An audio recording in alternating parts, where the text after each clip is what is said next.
There is a thick veil that separates our modern world, illuminated by screens and scientific certainties, from the deep shadows from which we came. When we look back, to the dawn of humanity, and to the civilizations that flourished in isolation, we often look for mirrors. We seek to see our own reflection in their arts, in their constructions, and in their struggles. But sometimes, the mirror does not reflect what we want to see. Instead, it shows us something that defies our understanding, something that terrifies our modern morality. Today, we are going to walk through complex territory. We will talk about the greatest of human taboos.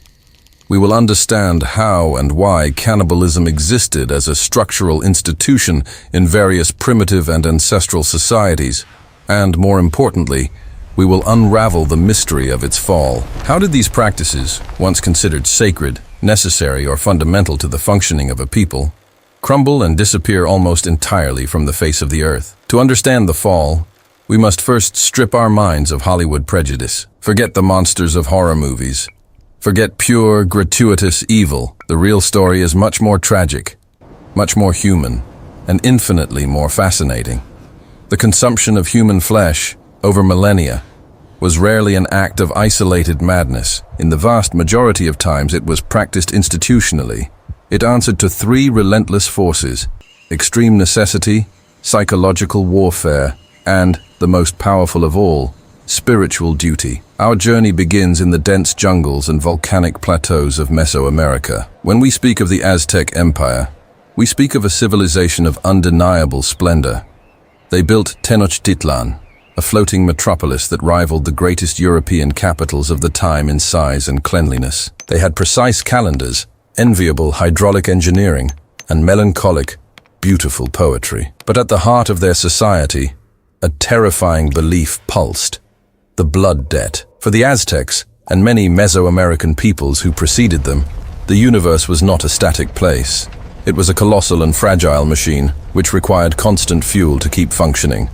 The gods had sacrificed themselves, shedding their own blood to create the sun, the moon, and humanity. Therefore, humanity was in eternal debt. Human sacrifice and, in very specific and ritualistic contexts, anthropophagy, were not acts of hatred. They were acts of cosmic maintenance. When a captured warrior was sacrificed at the top of the Templo Mayor, and parts of his body were consumed by the elite and the priests, they believed they were communing with the divine. The flesh of the sacrificed was seen as sacred, an extension of the god itself. So, how did the collapse of this deeply rooted belief occur? The fall of ritualistic cannibalism in the Americas was not a peaceful moral awakening. It was a violent and biological cataclysm. When the Spanish, led by Hernán Cortés, arrived in 1519, they brought with them gunpowder, steel, and the cross. For the Europeans, fresh out of the Inquisition, those practices were irrefutable proof of demonic influence. The eradication of these religions became the moral and often legal justification for conquest and slavery. Queen Isabella of Castile had decreed years earlier that only the tribes that practiced cannibalism could be legally enslaved. Ironically, the taboo became a legal tool of domination. But it wasn't just the sword that brought down the altars. It was biology. The true collapse of these primitive societies and their traditions occurred through an invisible enemy: smallpox, measles, and influenza.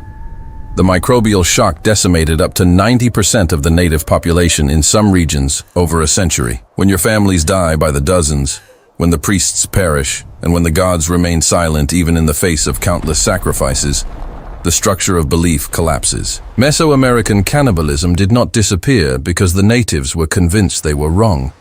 It disappeared because their world, their entire worldview, was shattered and replaced by the force of a new empire and a new god who demanded obedience, but not flesh. Let us now leave the ruins of the New World and sail into the blue vastness of the Pacific Ocean.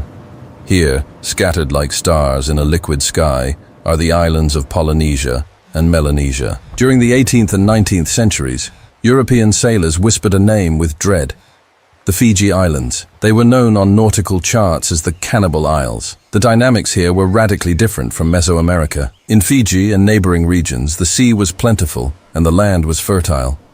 Hunger was not the driving force. The engine of the practice was war, power, and a fundamental spiritual concept called mana. Mana is the vital force, the spiritual power, the prestige that dwells in people, objects, and the land. In the warrior tribal societies of these islands, war was constant and brutal. Defeating an enemy in battle was only the first step. To ensure absolute victory, to erase the enemy from existence and absorb their mana, the body had to be consumed. It was the supreme insult, the total annihilation of the opponent's lineage and spirit. The most powerful warlords accumulated dozens of victims, not out of appetite, but as trophies of their overwhelming dominance. Violence was the currency of power. The collapse of this warrior era in Fiji is one of the most fascinating examples of how the gears of modern history crush ancient traditions. The decline did not begin with armies, but with commerce. The arrival of whaling ships and sandalwood merchants in the early 19th century brought the first outsiders. With them came muskets. The introduction of firearms into a society based on hand-to-hand combat completely destabilized the balance of power. Wars, once ritualistic and with a limited number of casualties, became disastrous bloodbaths. Amidst this chaos, Christian missionaries arrived, especially the Methodists and Wesleyans. They faced unimaginable dangers, anchoring on beaches where they knew they could be killed. But they brought a message of peace that, to a population exhausted by decades of annihilation wars now amplified by gunpowder, began to sound appealing. The turning point, the coup de grace on the culture of human consumption in Fiji, had a first and last name, Ratu Seru Epenisa Kakobau. He was the most fearsome of the warlords, a brilliant strategist who consolidated power over much of the archipelago. Kakobau resisted the missionaries for years, maintaining the old rituals. However, in the 1850s, he found himself cornered. Internal rivalries, the threat of invasion by the Tongan Empire, and the crushing pressure from European and American naval powers demanding compensation for plundered ships forced his hand. Kakobau was a pragmatist. He realized that Fiji's isolation had ended. To survive in the New World, he needed the support of Western powers. In 1854, in an act that echoed across the Pacific, Kakobau converted to Christianity, renounced the old gods, and forbade cannibalism. The collapse here was not just a military defeat, it was a political decision for survival. The society had to amputate its most extreme warrior tradition to enter and survive in globalized modernity. Over the course of a single generation, the stone ovens were extinguished forever. But our journey does not end in war. There is an even more melancholic, quieter, and profoundly scientific history about the fall of these traditions. And to tell it, we must go to the impenetrable highlands of Papua New Guinea, in the dense tropical forests, where time seemed to have stood still. Here lived the Four people. Unlike Fiji, where the practice was aimed at destroying the enemy, the Four practiced what anthropology calls endo-cannibalism. They did not consume their rivals. They consumed their loved ones. Think for a moment about grief. How do different cultures deal with loss and the decomposition of the body? For us, burial in the cold ground, or the fire of cremation, are the appropriate rites of passage. For the women of the Four tribe, up until the mid-20th century, burying a father, a husband, or a child in the cold, damp, worm-filled earth of the forest was the supreme act of abandonment. It was cruel. They believed the body should remain within the warm circle of the family. The loved one's body was consumed in complex funerary rituals led primarily by the women of the tribe, ensuring that the spirit of the dead was honored and that their vital force remained in the community. It was, from a purely anthropological and judgment-free perspective, a supreme act of love and mourning. But the universe is relentless, and nature hides microscopic traps. In the 1950s, Australian colonial authorities and doctors began to notice something terrible decimating the Four people, a new fatal disease with no apparent cure. They called it kuru, which in the local language means to tremble or shivering with fear. The disease began with a slight difficulty walking, evolved into uncontrollable tremors, total loss of motor coordination, involuntary bursts of laughter due to brain damage, and finally, death. The darkest part? It primarily affected women and young children. Villages began to run out of mothers, out of wives, completely dismantling society. For years, it was an absolute medical mystery. Was it genetics, black magic, as the Four themselves believed, environmental toxins, It took the union of epidemiologists, virologists, and, crucially, anthropologists, like Shirley Lindenbaum, who went to live among the four, to put the puzzle together. They discovered that during the funerary rituals, women prepared and consumed the brain and central nervous system of the deceased, sharing pieces with their young children. Adult men rarely participated in this part of the funeral banquet. Medicine made a discovery that would shake science and yield Nobel Prizes. Kuru was not caused by a virus or a bacterium. It was caused by a prion, A corrupted, tiny, and indestructible protein that, when ingested, initiated a chain reaction in the host's brain, transforming brain tissue into something resembling a sponge. The collapse of endocannibalism among the four is perhaps the most tragic of all. It didn't end because of a holy war or military conquest. It ended because the people were literally dying out because of their mourning. When the link between Kuru and funerary anthropophagy was explained, and with strong pressure from the government administration, the four stopped. They had to abandon their extreme act of love so their people could live. Biology and science drew an absolute line that culture could not cross. Today, Kuru is extinct, but the memory of the villages without women still reverberates through the highlands. If we look at the great tapestry of geological time, we realize that the abandonment of this practice is a continuous phenomenon that shaped the very evolution of Homo sapiens and our extinct relatives. Let us turn the clock back not centuries, but tens of thousands of years. If we rewind the tape of geological time even further, we enter a scenario where the world was a white, unforgiving desert. During the peaks of the Ice Ages, our ancestors of the Magdalenian culture and the robust Neanderthals faced winters that seemed to have no end. Imagine a landscape where the great herds of mammoths and reindeer simply disappeared beyond the frozen horizon, and the earth, covered by a thick mantle of ice, refused to offer any sustenance. Hunger, in those moments, was not just a discomfort. It was a beast lurking in the darkness of the caves. In such a hostile environment, the death of a group member brought with it a terrifying but absolutely necessary choice. Human flesh ceased to be a taboo to become the only available resource.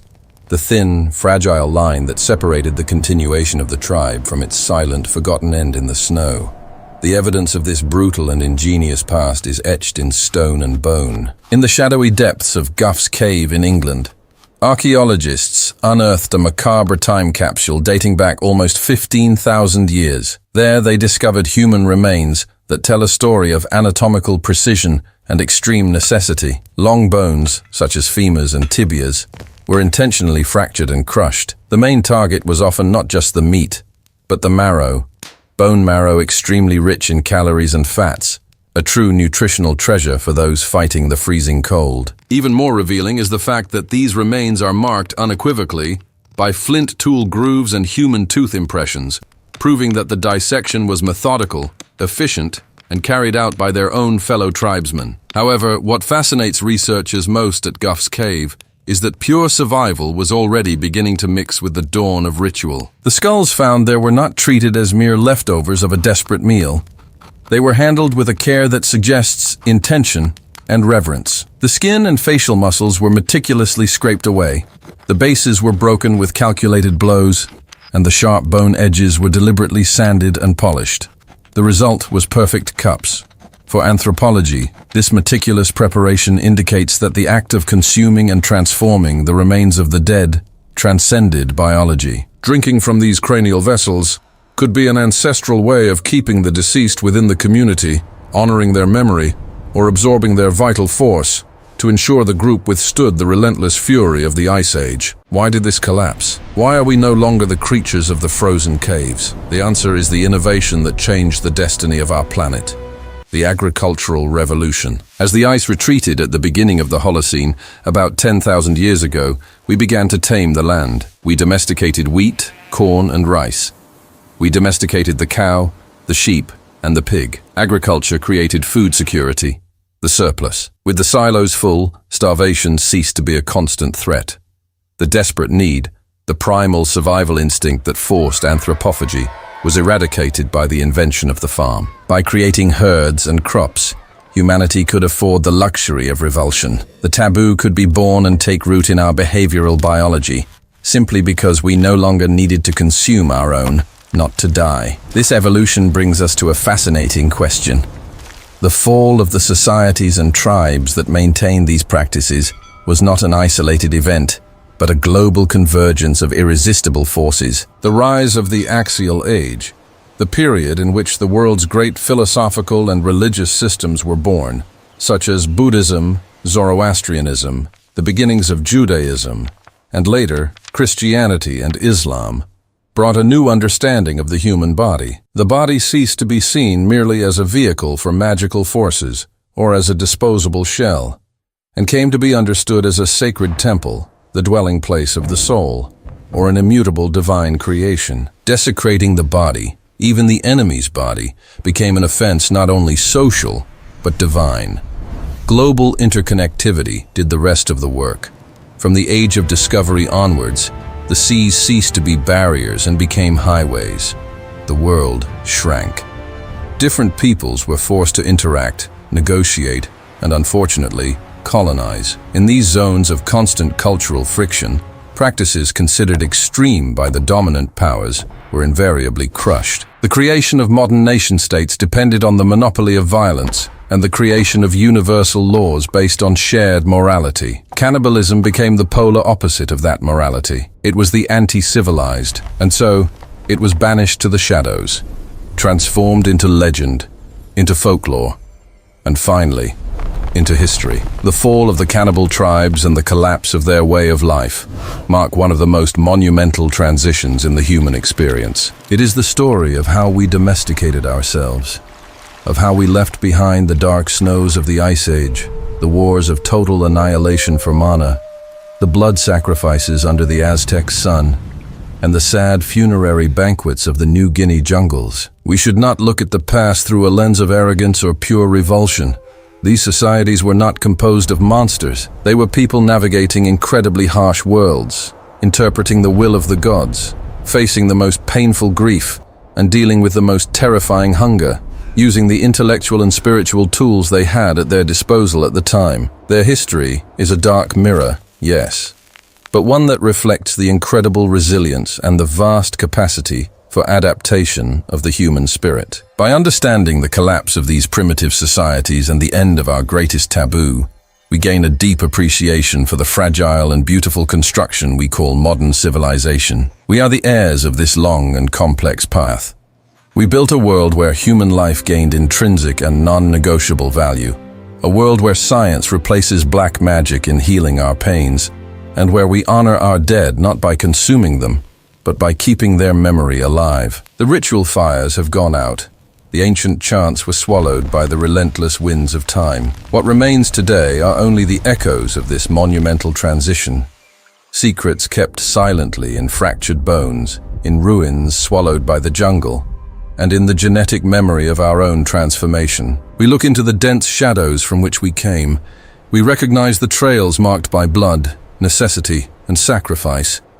And in doing so, we realize how extraordinary, how unlikely it was that we chose, as a species, to walk toward the light of civilization and empathy. But the history of humanity is a deep and inexhaustible abyss, and we have only scratched the surface of its greatest mysteries. If this journey through our dark past and the incredible human capacity for adaptation and survival has captured your attention, you cannot stop here. Subscribe to the channel now and turn on notifications. By doing so, you secure your seat in the front row of our next expeditions through the centuries, unearthing the most fascinating truths that time has tried to forget. Leave a like if you believe that understanding our history, no matter how frightening or complex it may be, is the key to understanding who we are today. And now, I want to hear your voice.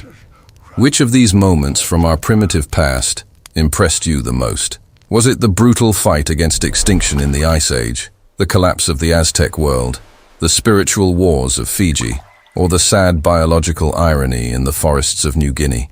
Leave your comment down below. Share this video with those who are also fascinated by the mysteries of humanity and help keep the flame of discovery alive. Our journey through history continues soon. I hope you enjoyed this journey through time and the complexities of our history. If this dive into the mysteries of human evolution sparked your curiosity, would you like me to explore how other ancient and mysterious practices, such as initiation rites or ancient assassin guilds, disappeared in the face of the modern world.